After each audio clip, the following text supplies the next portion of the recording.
Great performance has a quality we recognize but can't define. A spirit, a kind of magic.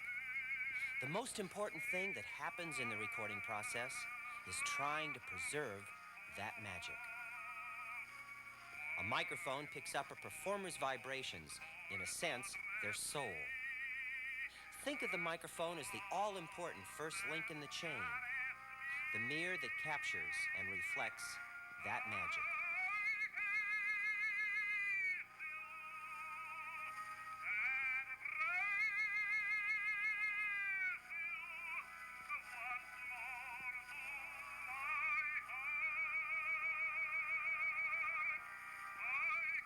Microphones were one of the first things that had to be perfected to achieve better sound transmission. In the 1920s and 1930s, microphone manufacturers tried all sorts of shapes and sizes and designs, struggling to increase the frequency range or sensitivity of their microphones. This is the Western Electric 618, which was made about 1930. It was the first microphone to break the 10,000 cycle barrier. That was hot stuff at the time. Now, in those early days, the people who made microphones were big communication companies like Western Electric, Bell Labs, and RCA. In the 30s, RCA brought out the first microphones to be widely used in the developing radio and film industries, the RCA 44 and 77 ribbon microphones. This is an RCA 44. By the 1940s, RCA ribbons had pushed the frequency range to around 16,000 cycles. By then, many small companies in the US and overseas had begun to design and market all types of microphones. Today, there are hundreds of models of microphones. While microphones in general have been continually improving, one cannot assume that each new model by a particular manufacturer is an improvement over the previous one. Some early models are exceptional and always have been, while some of their successors just don't measure up. Some mics have gained a reputation that when you sing in them or play into them, it feels like you're on a cloud, surrounded by an aura, like you're wearing golden slippers. These great microphones somehow capture that elusive quality that lets a singer or a musician hear the way they've always wanted to sound. It becomes their sound. What's the golden slippers for any given person? For some, it's an old, rare condenser tube microphone, while others prefer a current model. Every singer's golden slippers vary somewhat with who they are and how they hear themselves. But the best mic can only pick up what's coming into it. If the sound in space is lousy, no microphone can fix it. On the other hand, a good sound through a junk mic can't be fixed with EQ. I think it was Ben Franklin, who said a sow's ear doesn't hear so good. Well, Ben didn't make many records, so we won't talk about that. In this tape, we will begin by looking at how microphones work and how the variables of size and mass and pickup pattern affect a mic's sound. This will help you to develop a feel for how to choose the right mic for each situation. Then we'll look at how to set up microphones and how to get the best possible sound in your situation. Finally, we will look at strategies for miking a variety of specific instruments.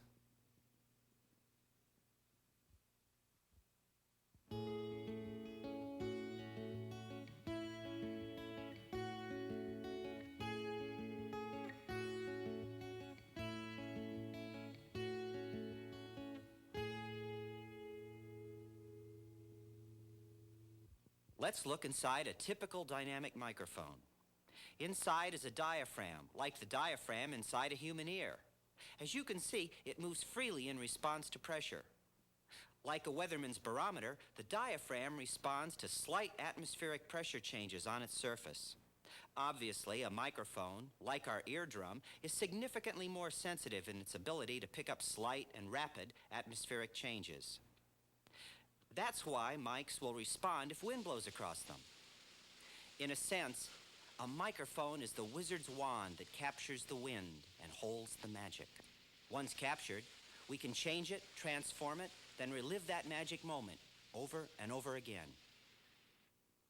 Because the diaphragm is responding to net atmospheric pressure changes on its surface, There are some laws of physics which apply to its mass and diameter. If the diaphragm diameter is not sufficiently small, high-frequency sound waves with very short wavelength will present offsetting pressures on the surface of the diaphragm. If there is equal but opposite wave pressure across the surface, the result will be no net movement, so no output will be generated. This is called acoustic phase cancellation. Now, in reality, no sound wave is perfectly symmetrical, so cancellation is never complete or total. However, a general principle of microphone design is that the smaller the diameter of the diaphragm, the better the high-frequency response. For instance, if a 1,000-cycle wave is about a foot long, and a 10,000-cycle wave is a little over an inch long, a 20,000-cycle wave is a little over a half inch. There are many capsule diaphragms that are about that big and a few that are larger. This causes them to have an uneven high-frequency response. For example, this microphone has a very large diaphragm, and this mic has a small diaphragm. Let's compare their response to a high-frequency signal.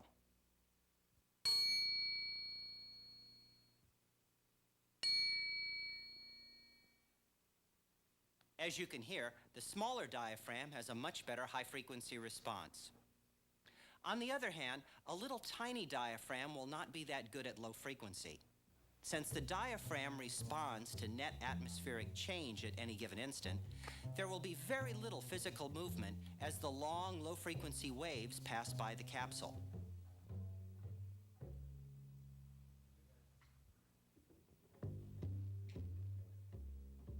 A larger diameter gives much better response to the very long waves produced by lower frequency.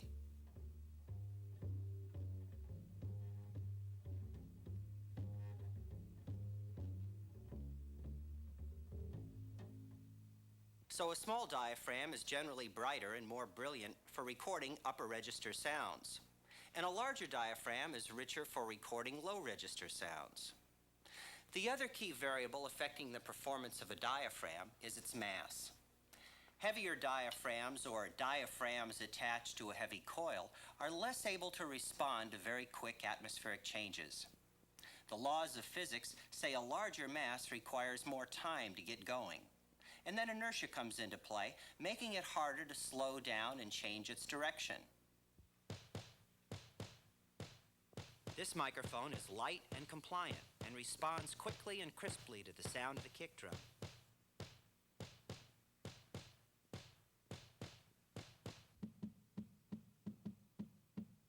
This 4-inch speaker can also be used as a microphone, but its mass is extremely high. It's not very responsive to high frequencies or transients. A transient is the leading edge and initial attack of the sound envelope. A transient generally begins the sound event, for instance, the crack of the snare. If a microphone does not have a good transient response, then the sound which it reproduces will have less attack and percussiveness. Let's take a look at this.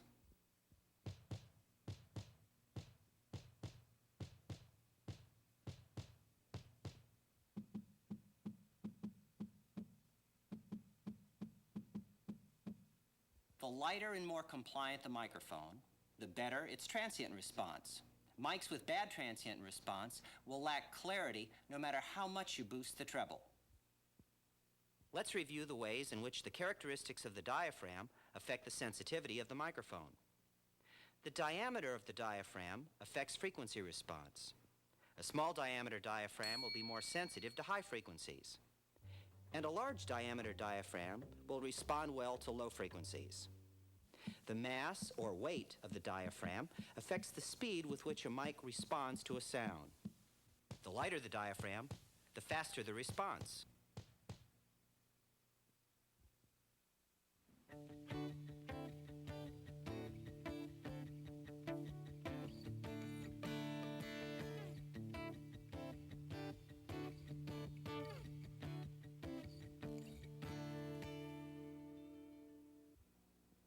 Once the acoustic sound pushes or pulls the diaphragm, this motion must be converted into an electron flow.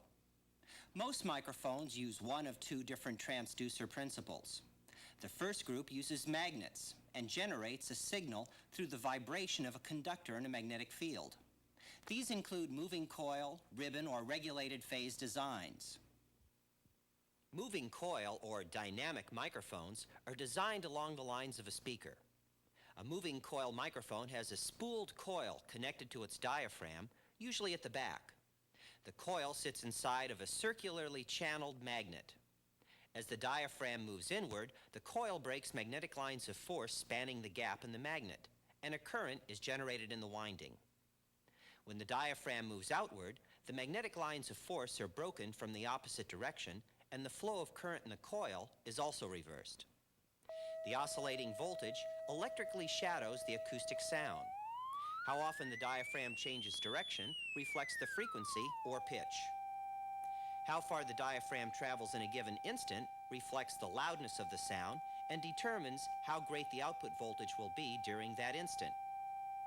Generally, as a group, moving coil microphones have the greatest amount of mass, although every model has a different compliance. Variable factors include the diaphragm material, its thickness, how it's hinged so that it can move, the size and weight of the coil, and so on. Ribbon mics also use magnetic principles. However, in their case, the diaphragm is also the electrical conductor which breaks the lines of force in the magnetic field. The classic RCA 44s and 77s used long, thin ribbons of corrugated metal. The ribbon is held at its ends and positioned between two magnets of opposing polarity. As it vibrates back and forth in the magnetic field, current is generated in the ribbon diaphragm. A ribbon mic has much less mass than a moving coil, and therefore is much more compliant and generally responds to percussive sounds more quickly. It will also have good high-frequency response depending on the length of the ribbon, but it's traditionally been more fragile. If the microphone was hit with a high-velocity pressure wave, it could stretch or snap the long, thin ribbon. So, RCA 44s and 77s are not good choices for kick drum mics. However, in recent years, some manufacturers have developed ribbon technology to the point where they are reasonably durable, such as this Bayer M130, which can be used even on drums. The regulated phase microphone also uses magnetic principles. It has the durability of the moving coil with the compliance of the ribbon. They attach or print a spiral coil right on the diaphragm's flat circular surface. The round diaphragm is held in place between two disc-shaped magnets, which are full of holes and acoustically transparent to let the sound pass through. Because the diaphragm has its windings suspended between two magnets of opposing polarity, its output is generated like a ribbon. But because it's held in place along its entire circumference, it is as durable as a moving coil. The response is exceptionally compliant and very sensitive with good output and transient response. At screamin' loud output levels, it's flatter with less distortion than a moving coil or ribbon, and for that matter, most condensers. The second basic type of microphone, the condenser mic, uses capacitive rather than magnetic principles. A capacitor is a storage device for electrons.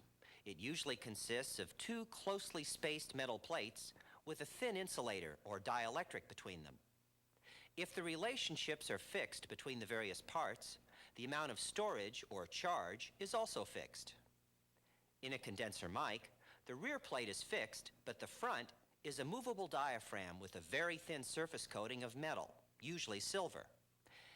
As this diaphragm vibrates in response to sound waves, the varying distances between the plates change the electron storage capacity of the capacitor. Electronic circuits sense this change and amplify it to a usable level. Condenser microphones come in all sizes, price ranges, and qualities.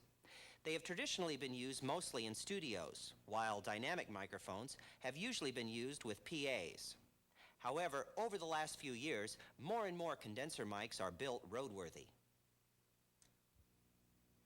In general, condenser microphones are the most compliant type of microphone because their mass is so small. Ribbons and regulated phase microphones are nearly as compliant, and dynamic microphones have the greatest mass and are the least responsive, though there are a few dynamics which are fairly bright with reasonably good transient response.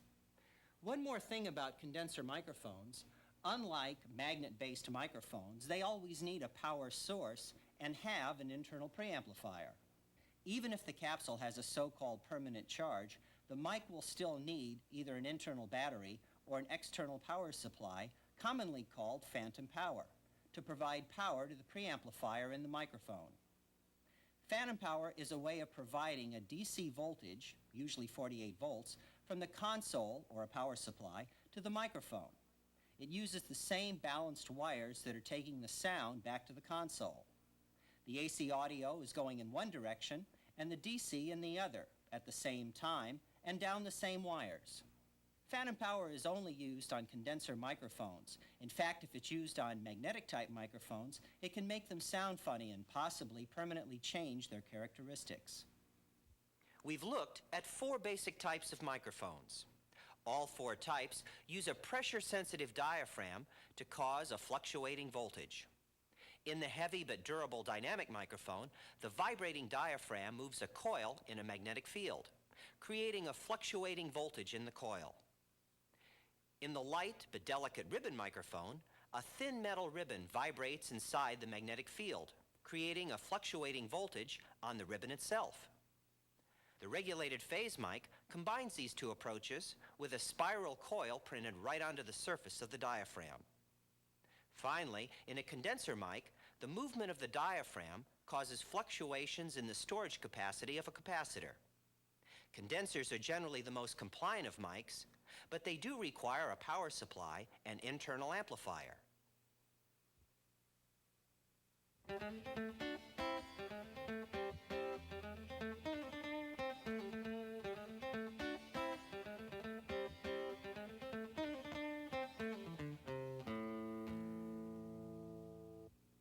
A pickup pattern, or polar pattern, describes the directional characteristic of a microphone.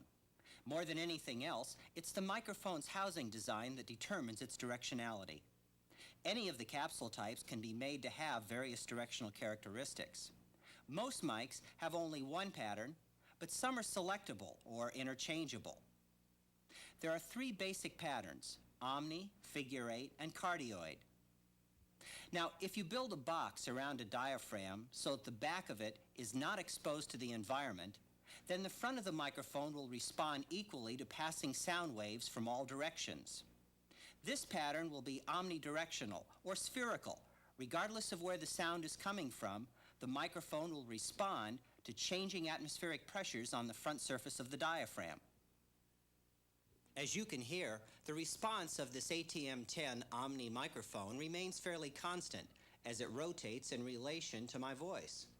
Sometimes there's a little bit of a high-frequency dip at the back of an Omni because the microphone's body is somewhat blocking the very short high-frequency wavelengths. However, by and large, an Omni microphone has a spherical pickup pattern.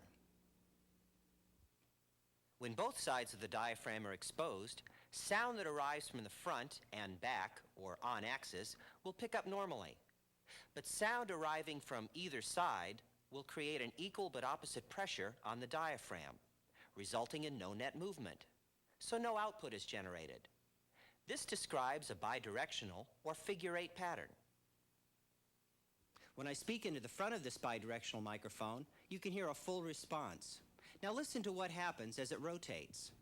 As I face the side of the mic, my voice strikes the diaphragm with equal intensity at both sides, so my voice cancels out. But the response to the back side of the mic is just as strong as the response to the front. Ribbon microphones are particularly suited for bidirectional operation, while moving coil mics have seldom been. A 3rd type of pickup pattern is called cardioid.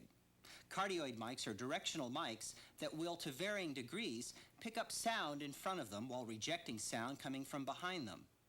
They're able to do this by the use of ports, which are common to all cardioid microphones. The ports are openings behind the capsule, which on some models extend all the way back along the body of the mic. The ports are acoustic labyrinths, or paths, for sound to reach the back of the diaphragm. A given instant of sound pressure from the rear enters the ports as well as continuing on to the front of the mic. The labyrinth delays the signal by half a wavelength. When it reaches the diaphragm, the sound that entered the port provides an equal but opposite pressure to that on the front of the diaphragm. There is little net movement or output. Listen to what happens as this cardioid mic is rotated. Notice that as my voice moves behind the mic, it starts to lose clarity and brilliance and sounds off mic. As it continues around, the clarity returns. The basic cardioid pickup pattern is heart-shaped. 3 increasingly directional cardioid variations are the super, hyper, and shotgun patterns. When you're in close proximity to a cardioid microphone that has ports, you tend to have a lot of proximity. Proximity is when the low-frequency sounds in your voice get louder when you crowd the microphone. Since my baby left me. The port lengths reinforce these lower waves when you get very close to the microphone. That's why on some PA microphones, the low frequencies go way up when you eat the mic. Proximity can be a good thing as long as you're aware of what's going on.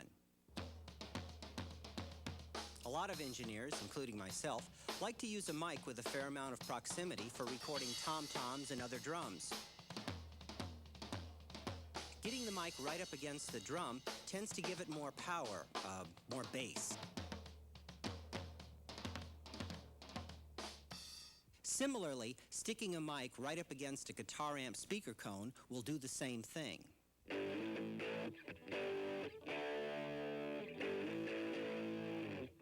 Many studio microphones have very elongated ports along their bodies.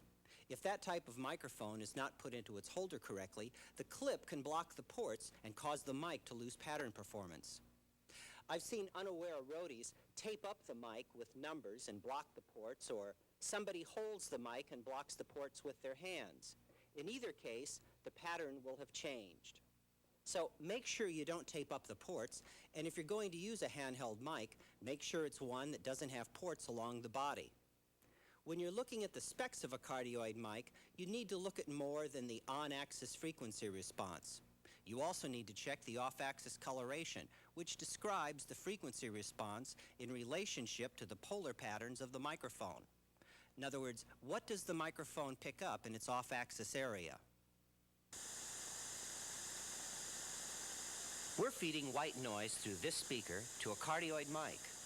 You can see on the spectrum analyzer that as the mic rotates off-axis, the highs drop away, but the mic continues to pick up plenty of low frequency.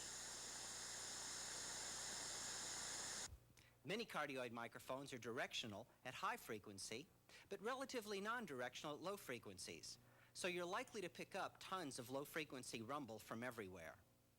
That's why I tend to prefer doing vocals on a bidirectional mic. Even though I may only have one singer standing on one side of the mic, what ambience or leakage I have is full range and not just gobs of low-frequency rumble. Both sides are live, with the capsule facing away from the singer, picking up some room sound, which I tend to want a little bit of anyway. The sound I do get, though, has very little off-axis coloration. We've looked at 3 basic pickup patterns, all fundamentally determined by the shape of the microphone's housing. The omnidirectional responds equally to sound from all directions. The bidirectional mic responds to sound from front and back, and sound coming from the side is canceled out. With cardioid mics, you have a wide range of possible pickup patterns, but you have to be careful to keep the ports unobstructed and to watch out for proximity and off-axis coloration. Oh, I almost forgot. The 4th pickup pattern is the one you use after the gig when you're trying to get to know somebody that's been watching you play, but that's a whole other story.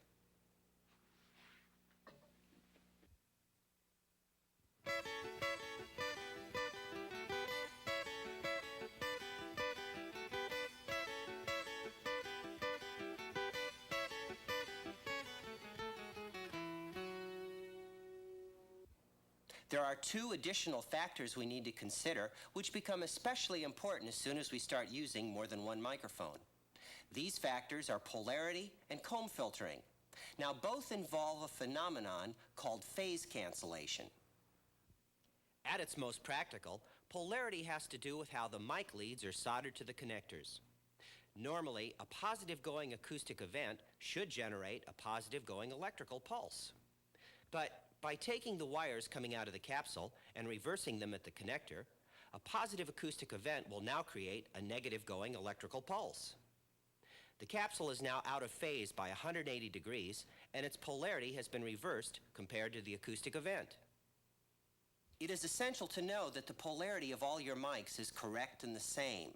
If one or more of the mics is reversed compared to the others, it will sound subtly different because, for instance, the speaker will move away from you when the kick drum's head and sound comes towards you. If two mics are on the same sound and they're out of phase with each other, when their outputs are combined to mono, there will be phase cancellation on that common sound. The best way to make sure that all your microphones have the same polarity is first to make sure your mic cables and speaker wires are correctly hooked up.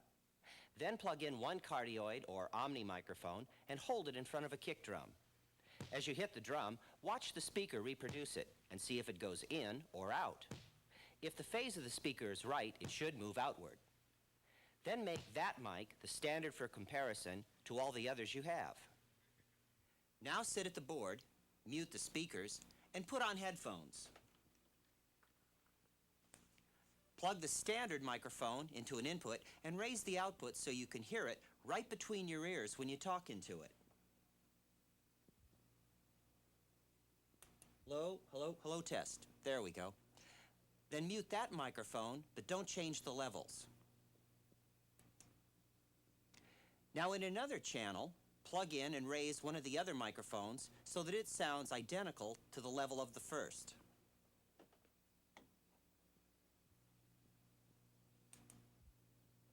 Hello, test. Test. Yep, got it. Now turn them both on. And talk into both of them right next to one another. Now these two sound hollow and heavily comb filtered, so we know that they're out of phase with each other. If you're correctly hooked up, mic B probably needs to have its polarity switched. Now let's compare another mic to the standard mic.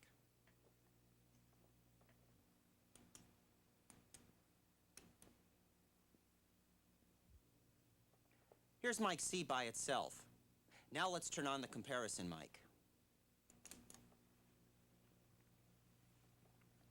In this case, when they're both on, the sound just gets louder, so we know that they're in phase with one another. If 3 or 4 in a row are wrong, then your standard may be wrong, and you should go back and recheck all the mic cable wires in your kick drum test. There may be a cable, input, or output in the board that's been wired backwards. For checking the cable, use a volt-ohm meter and verify that pin 1 goes to pin 1, 2 goes to 2, and 3 goes to 3. To change the polarity, open up the mic connector, pull it out, and then unsolder pin 2 and 3. Reverse them and resolder. It's important that all your mics have the same polarity so that if they are placed on the same instrument, their combined mono output or stereo compatibility won't have severe phase cancellation. Omni and cardioid mics have a specific polarity. Ideally, a positive acoustic event should generate a positive going electrical event. But one type of microphone operates a little differently than we've discussed. On a bidirectional microphone, there's no defined polarity. Now, a positive acoustical event on one side of the capsule will generate a positive electrical event.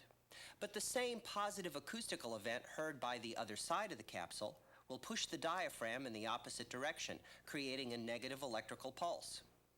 One side will, in effect, have an opposite positive lobe to the other, which is a negative lobe. Usually the side on which the manufacturer has his logo will be the positive side, but I always test to be certain. Right now, you're hearing the combined outputs of these two bidirectional microphones. Both of them have their positive lobes facing in the same direction. Now I'm going to turn one of them around so that its positive lobe is facing me. Now, if you notice, my voice sounds fairly canceled out. That's because both of the diaphragms are moving in the same direction, but a positive pulse is being created by one of the diaphragms, and an equal but opposite negative pulse is being created by the other. The result is almost no output when the signals are combined. Now, having said all this, there are times when you want to reverse the polarity of a mic because of the way that you're picking up a certain sound. For instance, while I'm not fond of putting a mic under the snare, some people do like to put one below as well as above the snare. As the head of the snare goes downward, the mic above the snare will move outward, but the mic below the snare will respond inwardly. Though they are picking up the same drum, when these two mics are combined, they will seem to be out of phase with each other. The same acoustic event generating similar but opposite electronic signals.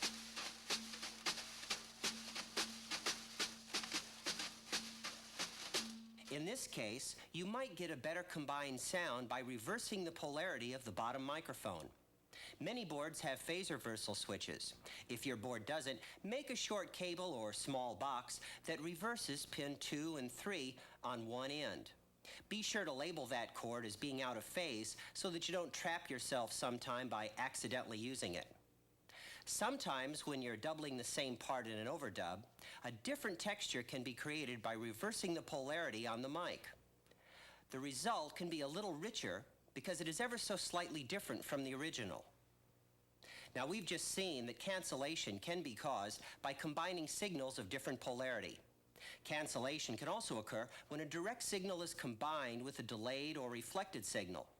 This can happen because a direct signal is being combined with reflections off nearby surfaces or because two mics are at a different distance from a common sound source. Wavelength is the physical space occupied by one complete cycle of a given frequency. For example, a 1,000 cycle tone has a wavelength of about 1 foot in reality space. If the distances involved between a direct sound and a reflected sound are about the same as the wavelengths of the frequencies being played, the two signals will add and subtract from one another, according to the phase relationships of each frequency present. In this case, the sound bouncing off the wall reaches the mic 1/2 cycle after the direct sound and cancels it out with an equal but opposite pressure. In this example, the microphone is picking up a direct signal from the speaker and a reflected signal from the wall. At certain distances, these two signals will audibly cancel one another.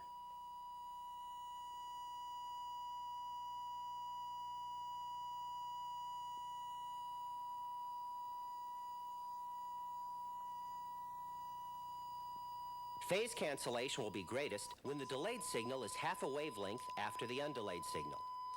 In this example, two microphones are picking up a 1,000 cycle tone, and you're seeing the combined signal on the scope. Since a 1,000 cycle tone has a wavelength of about 1 foot, the greatest cancellation between these two mics occurs when one is 6 inches further from the source.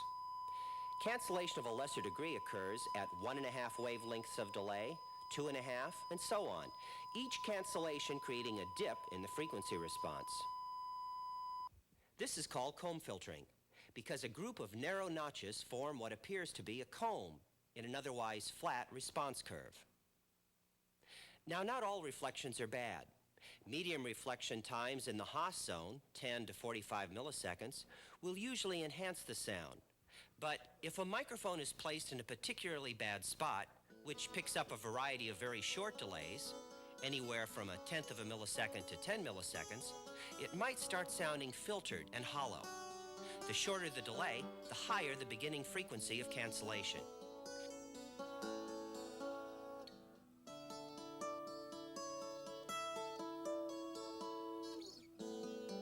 Moving the mic, the sound source, or any of the acoustic variables will change the frequencies that are affected.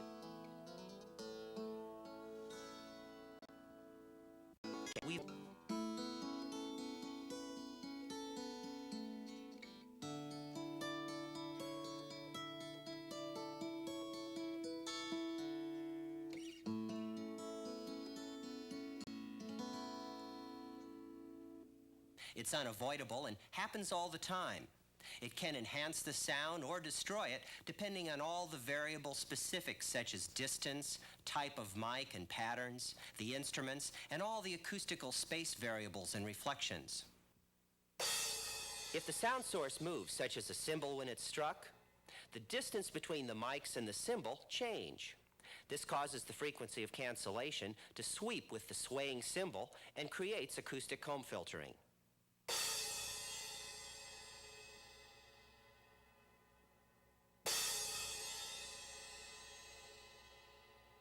The pair of overhead mics on the drums are the most likely to experience this problem. You may be able to improve the sound by just moving the mics.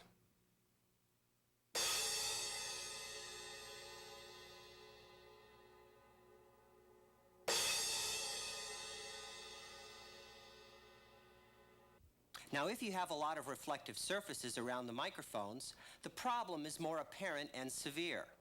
So if, for instance, you're recording drums in a booth surrounded by glass, the comb filtering will be substantially worse than if the drums are recorded in a large open space.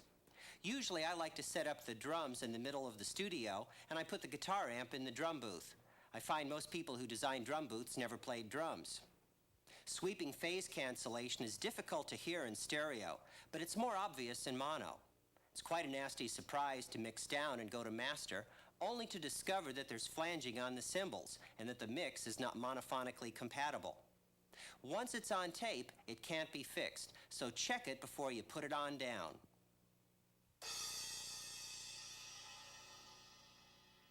The way to check for comb filtering is after you get level settings and a reasonable stereo balance, on drums for example, take the stereo pair of overheads and all the other mics you're using on the drums and pan them to one speaker.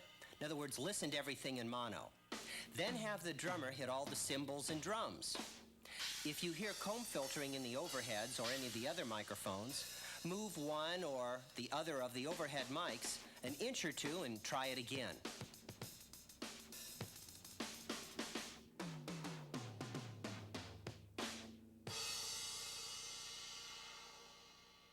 If you have two microphones on a piano, you won't necessarily hear phasing, but you will hear a low-frequency hollowness as a result of the cancellation.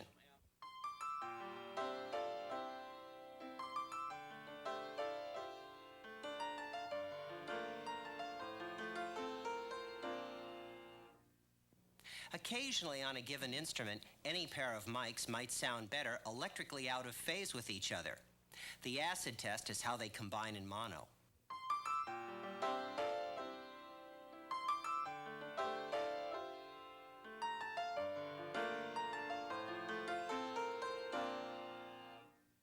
Once you've decided on which polarity relationship sounds best, reposition the stereo pair to the left and right for your mix. It's amazing how the apparent center and general imaging will shift by reversing the polarity of one of the mics in a stereo pair. One solution for phase problems is the pressure zone microphone, or PZM. PZMs are designed to eliminate comb filtering that occurs when a microphone simultaneously picks up direct and reflected sound. PZMs are designed to face and nearly touch a large barrier, like a wall. The bigger the wall the PZM is against, the better the low end. But after 6 or 8 feet square, it doesn't seem to matter that much. You're now hearing my voice through a conventional microphone about 1.5 feet away from this wall. The direct sound in my voice is combined with the bounce off the barrier. And at certain distances, you can hear the comb filtering. Also, my voice loses distinctness because of the reflections as I rock back and forth. Now you're hearing my voice through the PZM. By eliminating early reflections from the wall, the PZM eliminates comb filtering caused by the differences in sound path distance. PZMs are used when you want to pick up the total room. They're quite non-directional, and they don't work for just picking up one isolated instrument. Everything in the room is going to come through, so if it's a bad-sounding room, the PZM won't work so well. PZMs are very popular anytime you're doing acoustic recording in a very good space. Some people like to put PZMs on the inside of a piano lid so they can use the lid as the barrier. But PZMs are terrible for PA because their omni patterns make them very prone to feedback. We've seen two different ways that signals can cancel one another by being out of phase. If two mics have opposite polarity, their signals will cancel. So it's important to check that the polarity of all your mics is correct and the same. Cancellation may also occur when a direct signal is combined with a delayed signal, either because sound is bouncing off some reflective surface, or because two mics are being used at different distances from the same sound source. This comb filtering may be minimized by eliminating reflective surfaces, by changing the spatial relationships of sound source, mics, and walls, or by the use of a pressure zone microphone.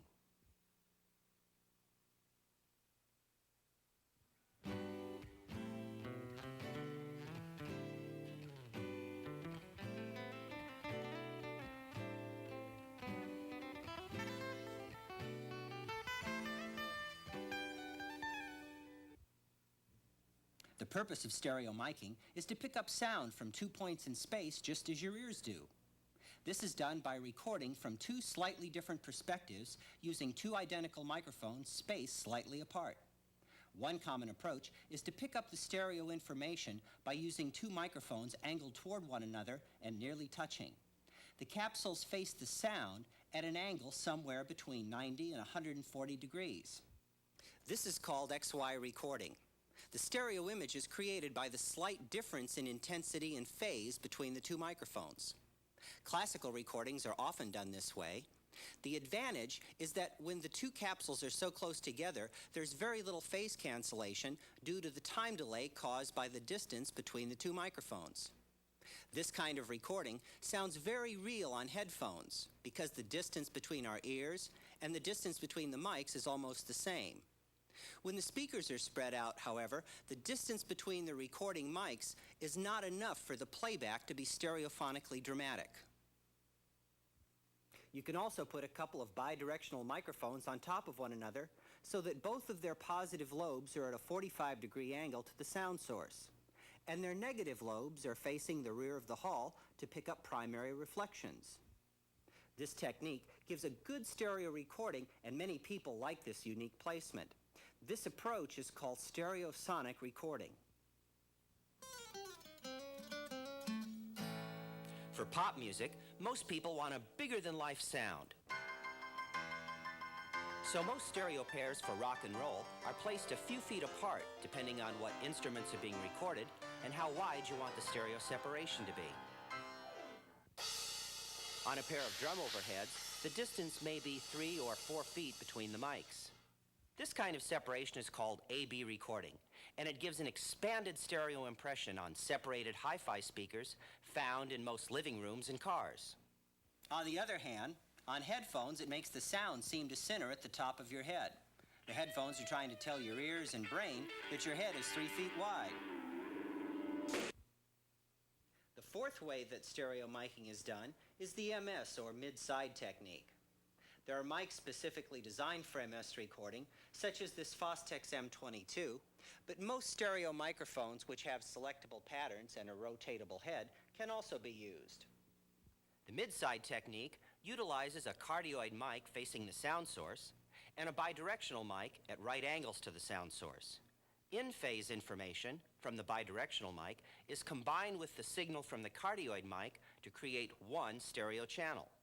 Similar out-of-phase information from the bidirectional mic is combined with the cardioid mic to create the other stereo channel. How much side information you bring up will control the width of the stereo image. If you use too much of this side information, the center will swim and the left and right will cancel when combined to mono. This technique is mostly used for classical recording and TV stereo. However, it doesn't give the exaggerated separation that most people want for pop recordings. On the other hand, this approach is excellent and natural sounding for jazz, choirs, and churches. Many people use the technique for stereo drum overheads. This approach has better phase coherency than XY, and if correctly done, has perfect mono compatibility, which is why people in television like it. It's nearly the best you can do for listening on headphones.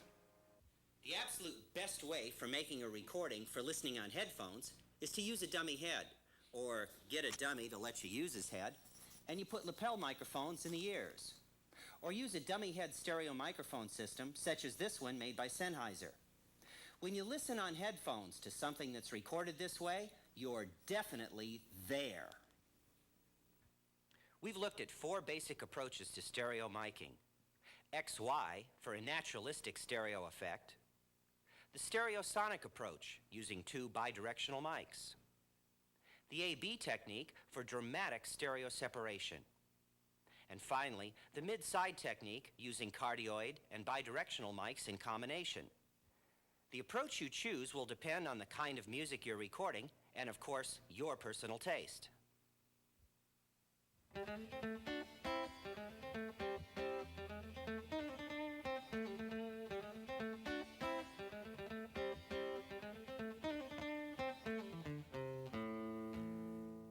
As we have seen, there are lots of factors to consider when it comes to choosing mics for your studio.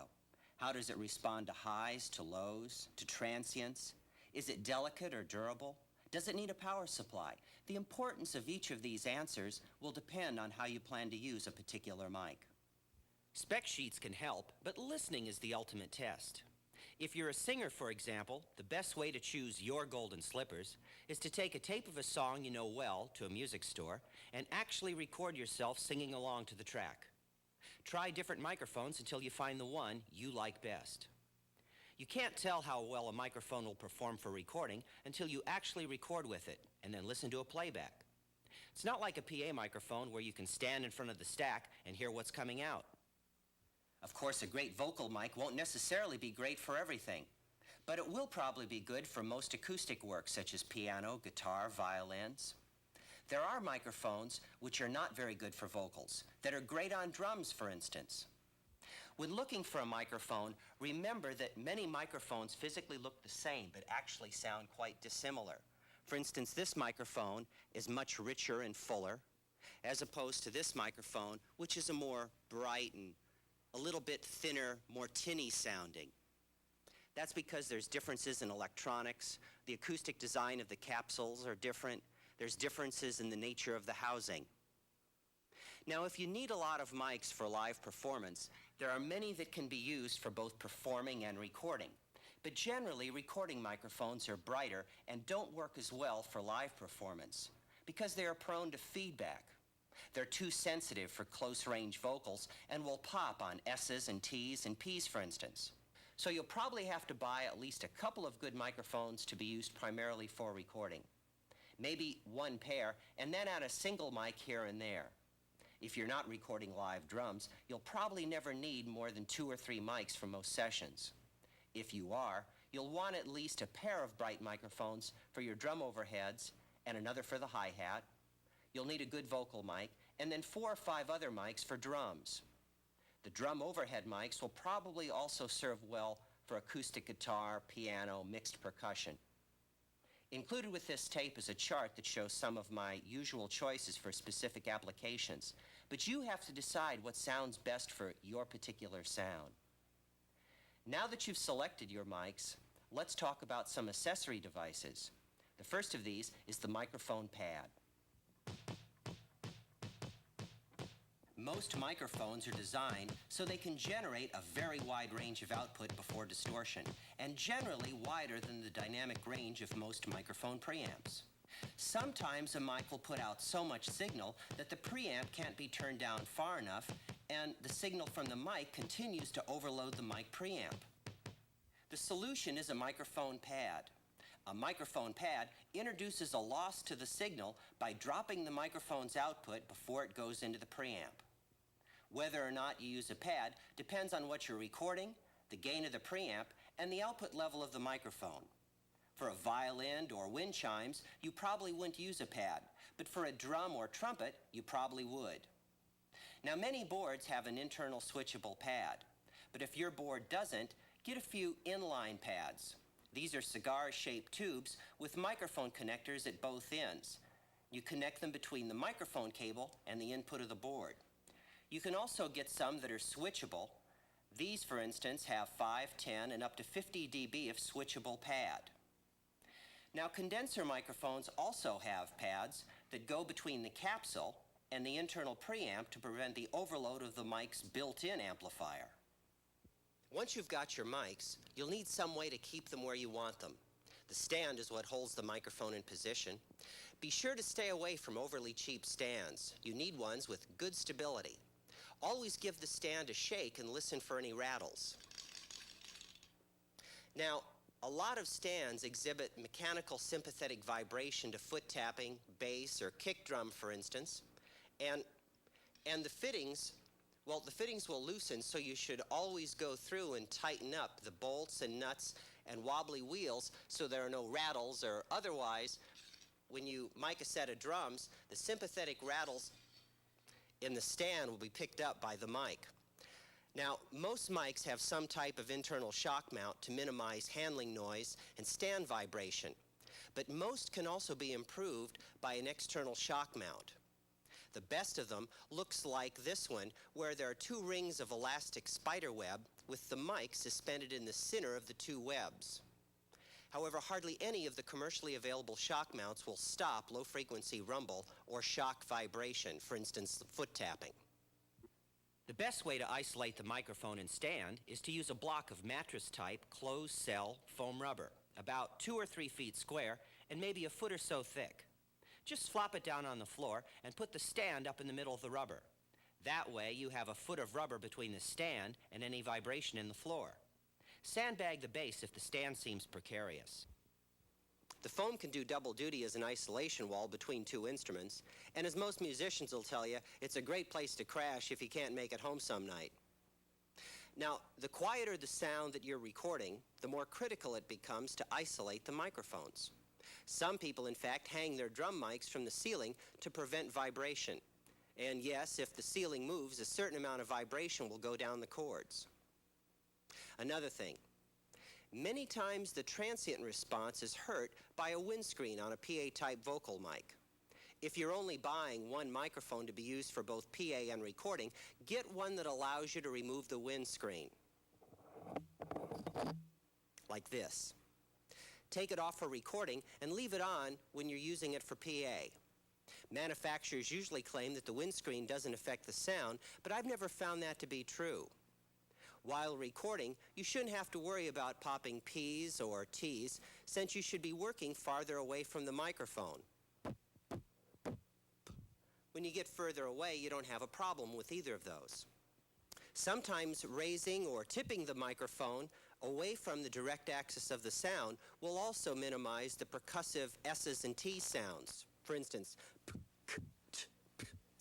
if I take and tip the microphone so that I'm now talking or singing across the top of it, I eliminate a lot of those problems.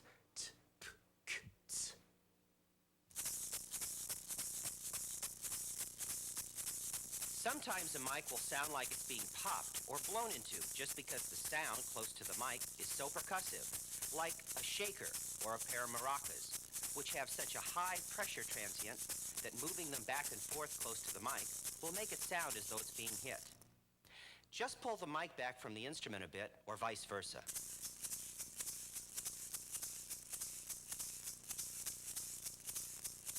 When you really do need a windscreen, the best ones are made of pantyhose stretched over a 4-inch loop at the end of a straightened coat hanger. You take the loop and you position it about 2 or 3 inches in front of the mic. That's an old trick some engineers have been doing for years. But now you can even buy them ready-made. They maintain the high-frequency clarity, and yet they block the percussive wind turbulence like S's and T's or P's. The right selection of mics and accessories is a highly individual matter. When it comes to mics, it's important to try them out and to choose mics that are really appropriate for the kind of recording you plan to do. As for accessories, get what you need to help your mic sound their very best.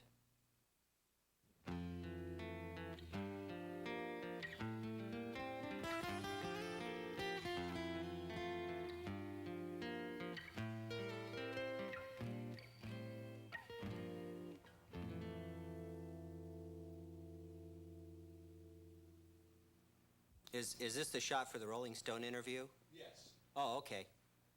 Well, believe it or not, we're finally ready to get down to using microphones. Choosing the right mic for each specific job and determining the position of the mics in relationship to the sound source. Now, up to now, mic description has been reasonably objective, but now we're moving into that murky realm of the subjective. There's always exceptions and things that just happen to work for you and no one else. The best attitude is to be flexible and willing to try things out. Microphones are brushes. You use them to pick up the sound colors and apply them onto your canvas. Or to put it another way, they are the windows through which we observe the sound. Each instrument's essence, which is what you're trying to enhance, lies in a different range. You want to select the mic that brings out the desired best view of each source. It's much like using different brushes to blend the brush strokes of a painting. Mic placement depends on the instrument or voice you're trying to record and the sounds you want to capture. The closer you are to the source, the more of a specific point you'll pick up. The further back you get from it, the more open and natural the sound will become. The more you pick up the overtones, overall timbre textures of the source, and the environment. An even blend of the stereo panorama in the acoustic field is lost if the mics are too close to the source, and certain points in the sound will stick out. At the other extreme, placing the mics too far back will give all reverb and a loss of clarity and definition. Let's look at some ways of miking some specific instruments: drums, guitars, pianos, ensemble sounds, and vocals. Let's start with drums. There are thousands of ways to mic drums and percussion sounds, but by and large, most people use one of three approaches. For mono drums, the simplest is to use one overhead mic on the whole drum kit, augmented with one kick drum mic and one on the snare. You should use a small diaphragm condenser or some other bright and compliant mic for the overhead. Maybe a small diaphragm dynamic on the snare. For the kick drum, more than likely a large diaphragm dynamic. A dynamic microphone like a Shure SM58 has a diaphragm with a relatively large mass that is reasonably non-compliant. It tends to not pick up high frequencies very well and slows down a percussive transient. Now this can be used to your advantage if you want to get a little bit of acoustic compression on the drums. For instance, if you're using an SM58 on tom-tom or kick, it will compress the attack of the stick or beater, thus bringing out the sustain and fatness of the drums. If the hi-hat part's very important, you might use an additional bright-sounding mic on it to get that close attack sound.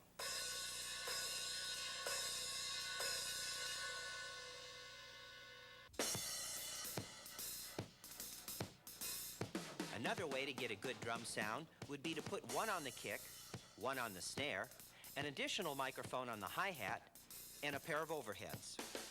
Pan the first two mics to the center, and pan the overheads to left and right. Pan the hi-hat to the side shared by the hi-hat overhead. On multitrack, the way most people record organic as opposed to triggered or electronic drums is to put one microphone on every tom-tom, one on the kick, one on the snare, one on the hi-hat, and a pair of overheads. If the drummer has a dozen toms, I usually use a bidirectional mic positioned between each pair of the toms. But make sure their polarity lobes are all facing in the same direction. If the drum heads have dents all over the place, the drummer's a flailer and will probably hit any mic within stick reach. In this case, the word to the wise is don't close mic and don't use your best mics. The subject of tuning and setting up drums for recording is a discussion on its own, and we'll cover it in another tape. For now, I'll just mention that to get a good drum sound, it's important for the drummer to remember that he or she is recording and not playing live.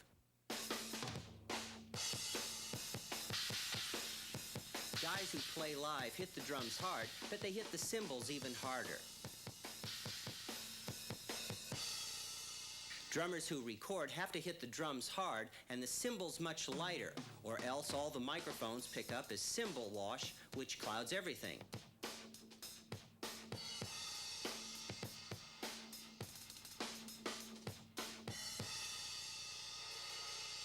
Also, if it can be avoided, don't put the drums in a small booth because it creates phase problems, as we showed earlier. And make sure the floor under them doesn't move. I usually like a hardwood floor with a small rug between the kick drum and the hi-hat and throne.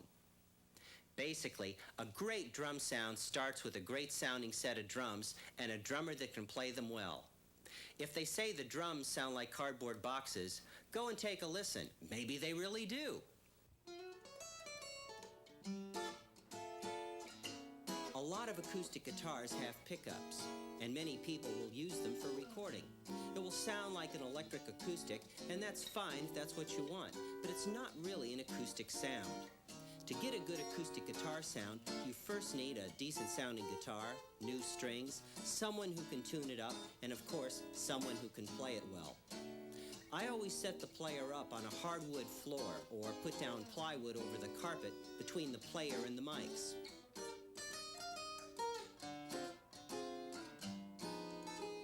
If the player is sitting, make sure the chair doesn't have any arms and doesn't squeak. Also make sure there's no tapping or button rattling from jewelry that can also get picked up.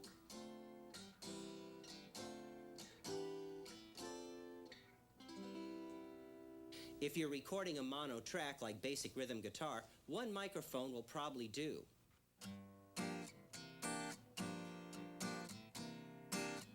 Use a bright, compliant microphone with a fair amount of output, probably a condenser or one of the high-output ribbons. You want to be able to hear the life of the guitar, its brilliance, its overtones. Pull the mic back to about 2 or 3 feet from where the guitarist is playing and face it in the direction of the guitar. Move it around using a bit of trial and error until it sounds exactly the way you want to hear it.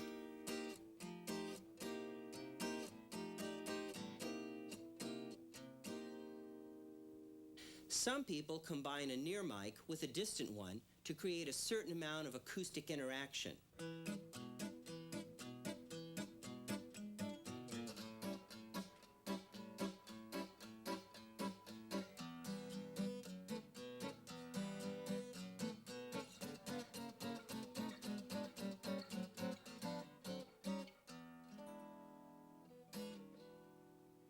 If the guitar is a featured instrument, you probably want to record it in stereo.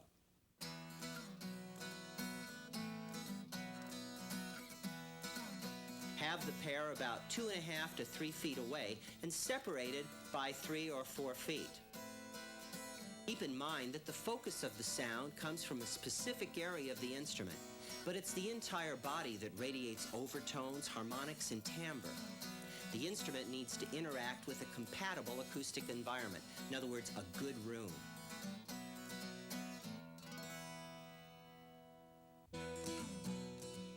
Sticking a mic right into the sound hole just gives you rumble and mud, a lot of finger noise. And besides, who do you know that listens to a guitar with their ear in the F-hole?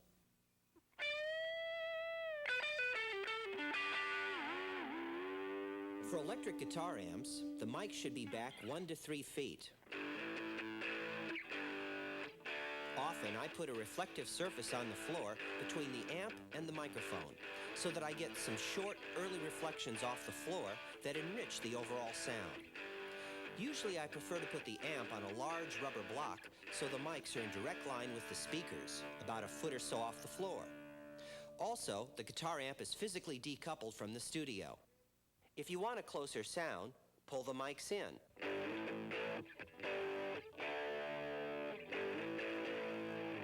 If you want a more distant sound, pull them back.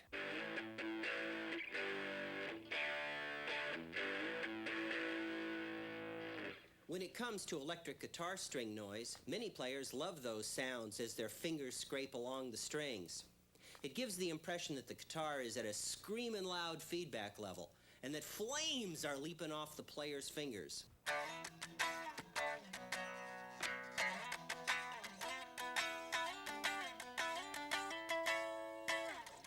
Several times I've ended up recording a track of just finger noises and string slides.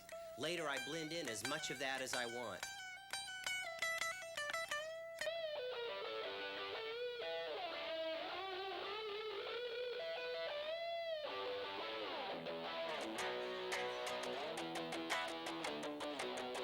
Most of the time, it does make the guitar part sound more exciting and provides a sense of anticipation to the beginning of the solo.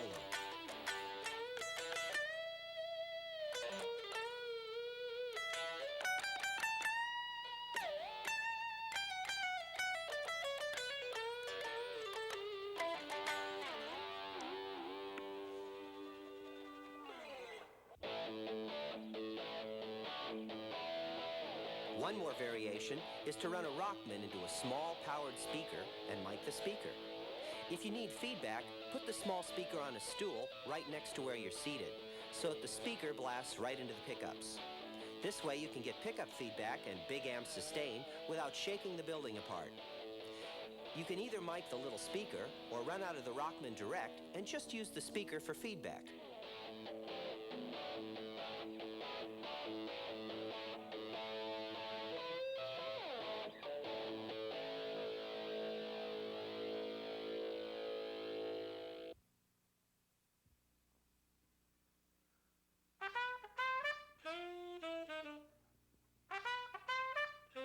If you're going for an ensemble sound, you can take one bidirectional microphone and put it between a pair of horns.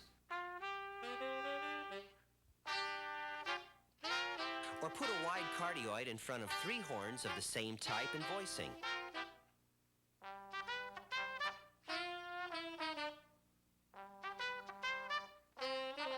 Usually the best way to record horns and strings is to use a smaller, tighter section and have them double their parts.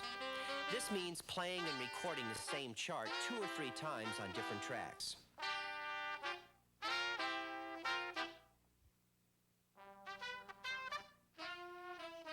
Rather than try to record them in stereo, take these 2 or 3 mono tracks and pan them left, center, and right. By miking the horns at some distance, the overall sound will open up like a jazz band horn section, as opposed to a more rock and roll type horn section.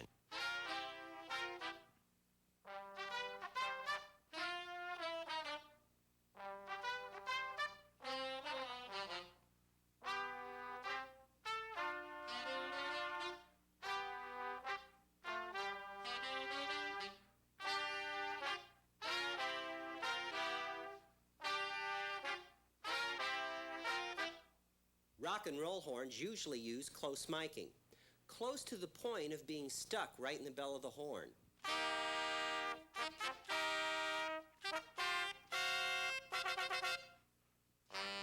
One mic goes on each horn, and all the mics are mixed together onto 1 or 2 tracks.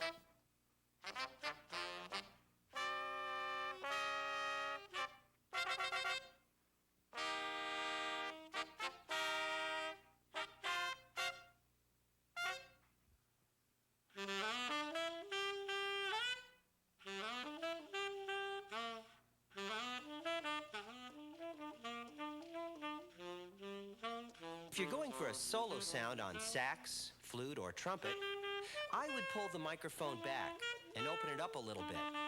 I'll usually mic and record a solo instrument in stereo.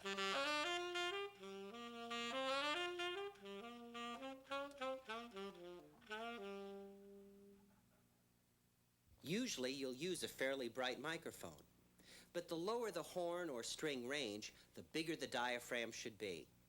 All the early Tijuana brass recordings were mic'd at a distance with a long ribbon microphone, which are the faves for many horn players. Generally, I'll use a smaller diaphragm mic for trumpets, high reeds, and strings, and a larger diaphragm for trombones, lower saxes, cellos, and string bass. When you blend the different horns or strings into an ensemble, it's usually a good idea to favor the low-end register, the baritone or cello and so on, even more than they might seem to need.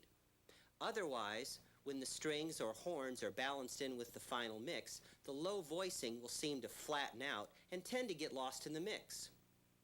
With a horn section, I'll let them set up in a line with the first trumpet on one side, then the second trumpet, then the trombones, and the saxes at the other end. If the saxophonists are also playing flute, I'll set up a second set of mics that get turned on when they do the flute parts, since the placement of the mics for these 2 different types of reed instruments is so different. When they're playing sax, the mic will be low, and when they switch to the flute, it should be up high where their lips are. Again, if you're going for a solo open sound, pull the mics back.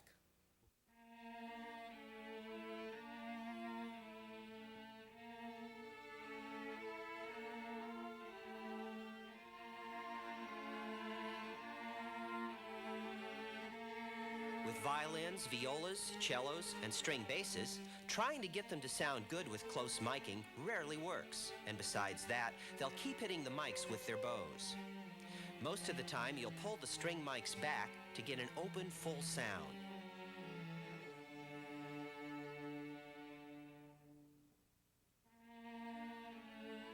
Trying to record strings in the same room where you have anything else going on is next to impossible, because the pulled-back violin microphones will pick up everything.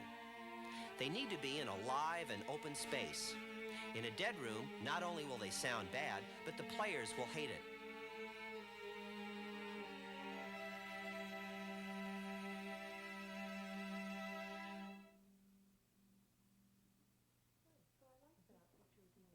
If I'm doubling a string section, I'll usually go out and move the mics a little bit for each overdub, or reverse the relative polarity of all the mics. It gives just enough variation to enrich and add a difference to each section.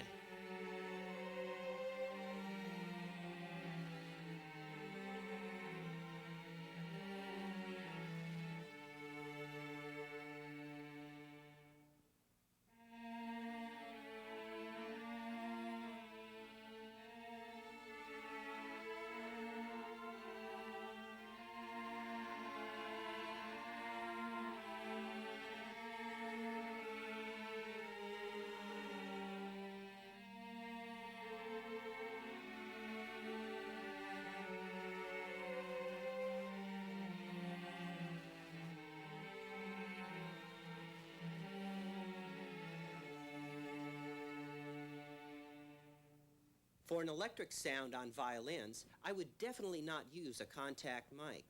A contact mic on an acoustic instrument just doesn't sound right, particularly on violins, and frankly, most violin players flip out when you even suggest attaching anything to their prized possession.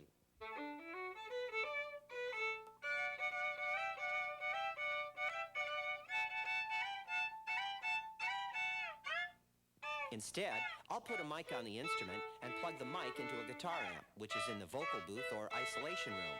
Then I'll mic the amplifier. I've used similar setups on piano, brass, many other instruments.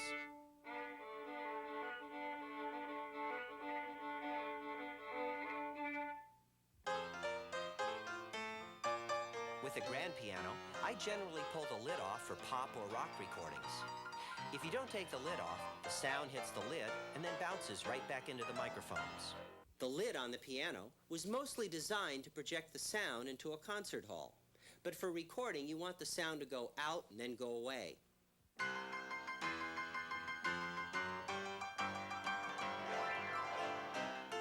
Usually I'll put two microphones right above the hammers, because most of the time I want that very percussive sound. I'll put the mics as close as 9 inches to a foot from the hammers and spread them out about 2 to 2.5 feet apart, depending on the range that's being played.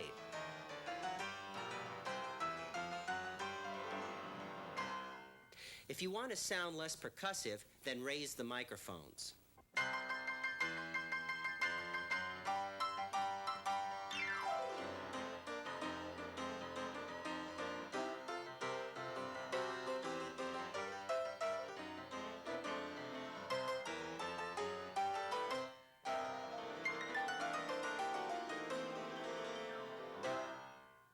If you want to get more low end or sustain, put one mic up near the high hammers and move the second one down to the harp of the instrument, about the third or fourth hole in the harp.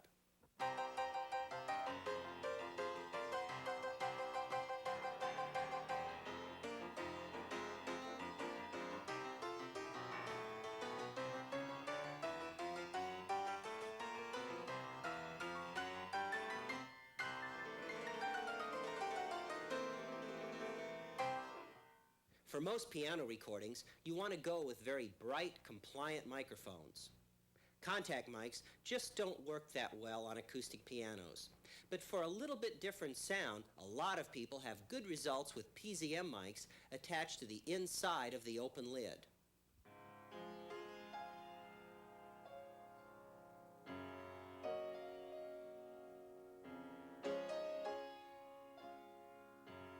If you're doing a concert-type acoustic, leave the lid on, but open it up full. Pull the microphones back.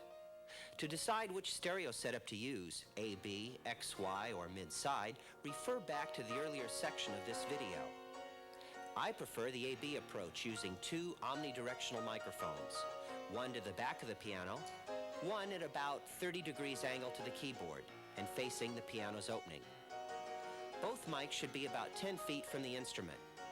To really get a big classical sound, you need a large live room and a great player, of course.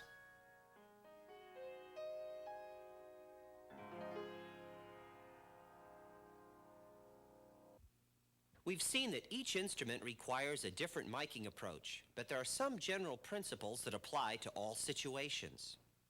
You want to choose microphones that are appropriate to the frequency range of the instrument.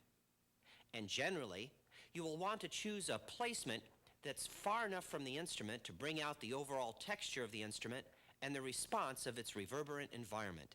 But you don't want to be too far back so that you only pick up reverb. Extremely close miking is only appropriate when you want to isolate a specific aspect of an instrument's sound. You may need to adjust the environment with plywood panels, foam blocks, or blankets to get the sound exactly the way you want to hear it. And nothing is more important than having a fine-sounding instrument in the hands of someone who knows how to play it. Last but not least, let's talk about miking vocals. Usually you want to place the mic a foot or so in front of the singer. Some singers, they love to have their lips right up against the mic. If a singer keeps eating the mic, they probably need to hear more of themselves in their headphones. If they keep stepping back, they probably are hearing too much. In fact, if they're moving around at all, calm them down and put an X on the floor to mark the spot. For background vocals, I'll often have two voices singing into a single bidirectional microphone. For more than two voices, an omni pattern is best. The idea is to have everyone get their natural blend around one microphone. This is how almost all professional backup groups do it. Using separate mics and mixing them together doesn't really cut it. It doesn't really get the blend. Usually the background vocalists will take off one headphone so they can hear everyone else and themselves better. Then it's easy. Thems that are loud steps back and thems that are quiet moves up. Get a box for thems that are too short and put a rug under everybody else. Also, have the toe tappers remove their shoes and all rattling jewelry gets taken off. Finally, if you decide to change mics on a vocalist, or for that matter anything else like headphones, reverb, or the color of the wallpaper, you better have a good reason. Because if the magic is flowing, you don't want to tinker with its influence. Singers who have been at it a great long while tend to become comfortable with a certain type of mic, and that's what they want to hear. I recall putting up one of these old magical microphones up in front of a singer many years ago. After he listened to playback, he said, "No, that's just not me." So he went digging around in a big box of cords and power supplies and so on, and after a few minutes he came up with this funky old microphone that looked like it had been run over by a truck. We plugged it in, and he gave his all. That was his sound. The right microphone is whatever gives the singer that special feeling down to the tips of their toes inside those golden slippers.